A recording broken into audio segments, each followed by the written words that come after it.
என் இனிய தமிழ் உறவுகளுக்கு வணக்கம். இந்த இதுக்காகனா நேற்று ஏடிஎம்கே மீட்டிங் நடந்ததில் அந்த இடத்துல தான் இப்போ நம்ம இருக்கோம். போகும்போது பார்த்தேன் எதுவும் பிரிக்காமல் இருந்தது. இப்போ கொஞ்சம் லைட்டாக ஃப்ரண்டேஜ் வந்து பிரித்து வச்சுட்டு இருக்கிறாங்க. நேற்று இந்த சைடில் ஃபுல்லாக எந்த ஒரு பெரிய வெஹிக்கிளும் வர முடியாத அளவுக்கு டிராஃபிக்காக இருந்தது. ஈசிஆர் சைடில் எல்லாமே மாற்றிட்டாங்க. இப்போ பாருங்கள் ரோடு எவ்வளோ ஃப்ரீயாக இருக்குது. நேற்று இந்த சைடில் சுத்தமாக வரவே முடியல.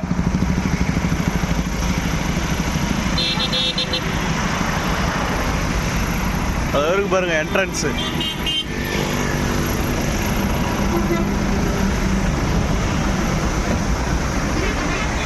இதுதான் நுழைவு வாயில்.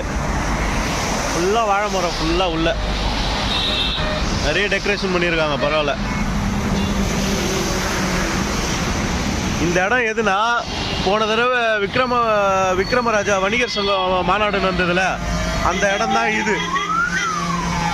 அதே இடத்துல தான் இவங்களும் மீட்டிங் போட்டிருக்காங்க.